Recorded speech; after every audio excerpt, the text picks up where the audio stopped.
What's up guys, welcome back to the channel, and today I'm back in the video. This time we're going to go back in time and look at some of the coldest takes in NBA history. And these takes come from a variety of places. You have NBA scouts, GMs, as well as a few players themselves. And I must warn you, these takes are pretty bad and they age extremely poorly. So with that being said, you have been warned because these takes are absolutely awful, some of the worst takes of all time. So with that being said, let's get into the video. Now our first cold take comes from a player who's highly controversial and one of the best defenders in the NBA, that being Patrick Beverley. And about 2 years ago, Pat Bev told Steph Curry, quote, "The next 5 years are mine, you had your run, and now it's my time." And around this point, Pat Bev and the Clippers, they were kind of feeling themselves. They had Kawhi Leonard and Paul George, and they were the heavy championship favorites.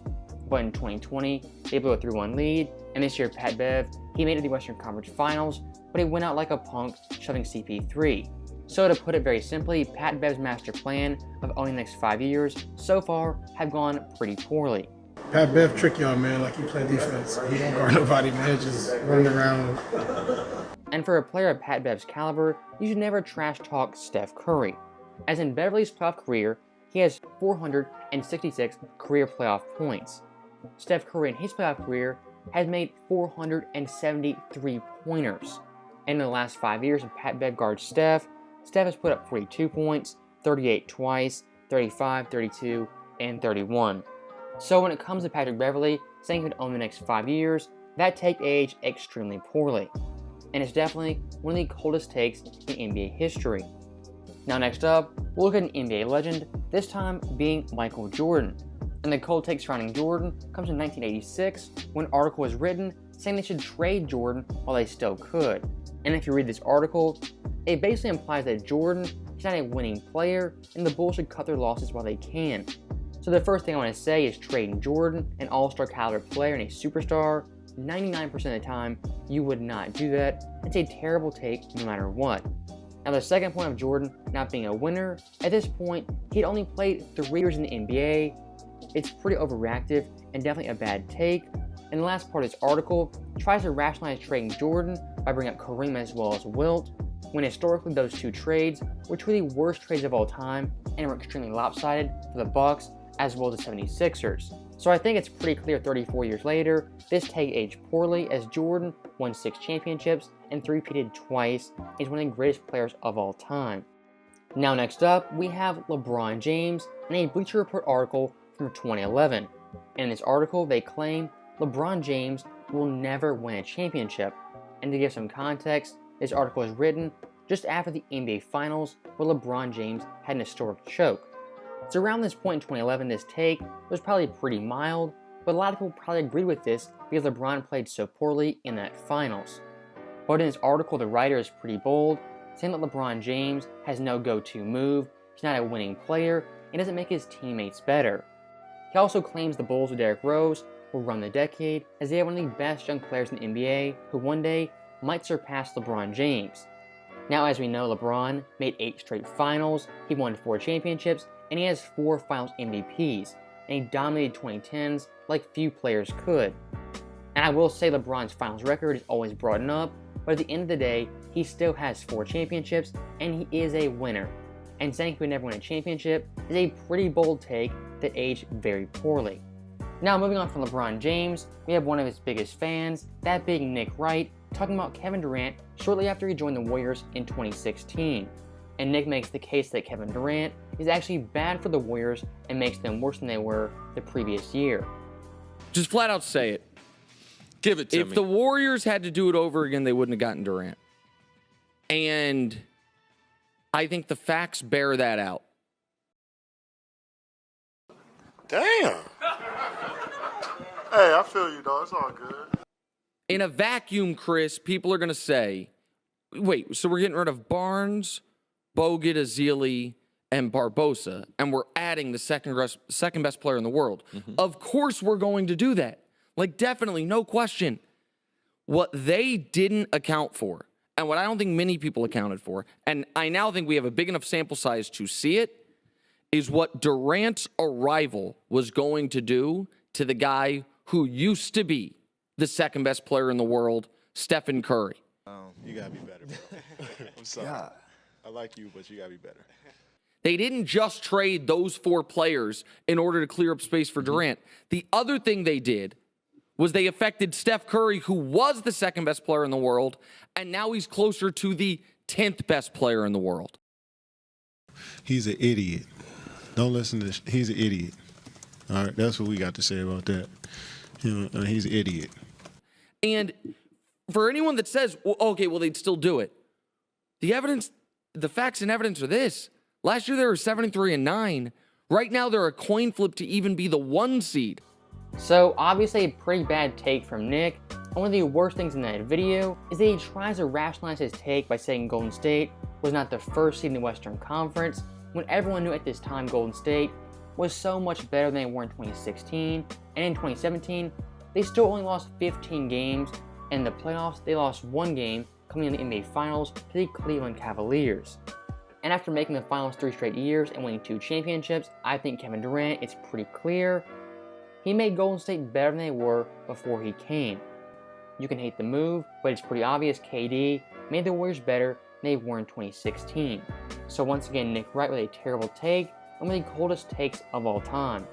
Now next up, we have one of my favorite cold takes of all time regarding Luka Doncic from NBA scout and self-proclaimed NBA expert Rashad Phillips, who calls himself Yoda.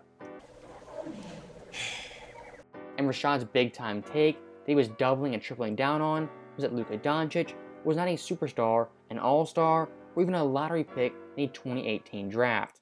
This has to be an overstatement. But a long-time NBA scout that I respect, I know knows his stuff, he said he's a cross between Larry Bird and Steve Nash. I said, if that's the case, then this dude's gonna light the league on fire. Tell me about His Luka feet Doncic. is slower than rush hour traffic. That's my takeaway. He doesn't pop athletically. The athleticism, that's a problem. The lack of athleticism. Yeah, it doesn't happen. He struggled with quick defenders. It sounds like you're saying Luka will not be like a perennial all-star type player. I don't believe he's a lottery pick. Not a lottery pick. No, I don't. Wow. DeAndre Ayton is going to be the #1 overall pick, but it's incredibly important that the Phoenix Suns don't mess this up. I don't give a damn about how this kid in Europe looks. I'm not loving what I'm hearing about Luka then. This kid's he's better than Ricky Rubio, but he doesn't look special to me. I don't see Steve Nash, and I definitely don't see Larry Bird. So fast forward to present day, and Luka is one of the best players in the NBA, definitely top 10 and pushing top 5. And we're looking at Rashad's pre-draft rankings. They're pretty atrocious. He had the following players over Luka Doncic. At number 2, Mo Bamba.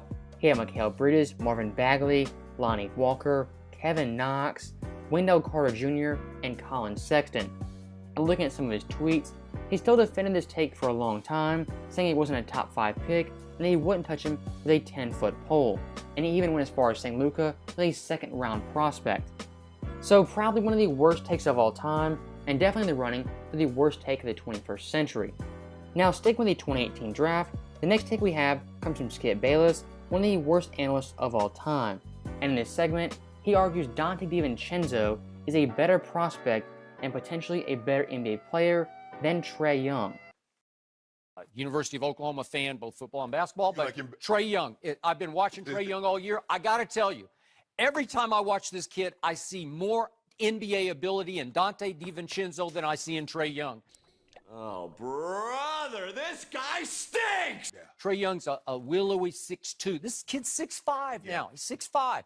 Trae Young 6'2" and has a hard time finishing. Does this kid have a hard time finishing? He does not. Either hand. Right? He's explosive. He looks like he's got some strength. He's older because he's a 3rd year, as you say. He broke his foot when he was a freshman. Yeah. So right there in that clip is a classic case of recency bias with Skip Bayless. And fast forward to 2021, and Trae Young is light years better than Donte DiVincenzo.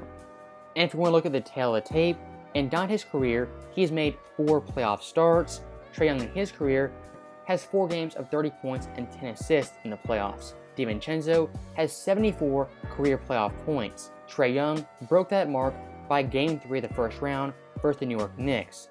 In Donte's career, he has 1,429 points. Trae Young in 2019, 2020, and 2021 outscored that mark every single year.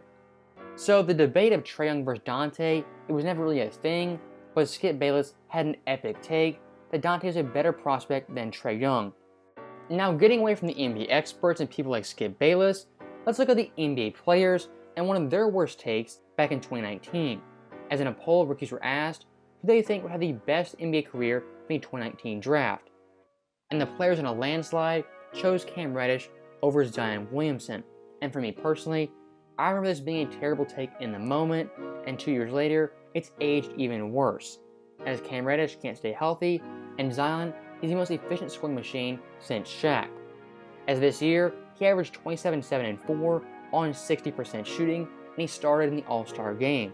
So once again, a pretty bad take about an NBA prospect that has not aged great. So that right there from Zion was our last cold take, and let me know what you guys thought of this video, and if you have any cold takes of your own that weren't featured, let me know in the comments below, because I might make a part 2 to this video. And as always, thank you guys for watching. Hope you enjoyed it. I'll see you guys next time.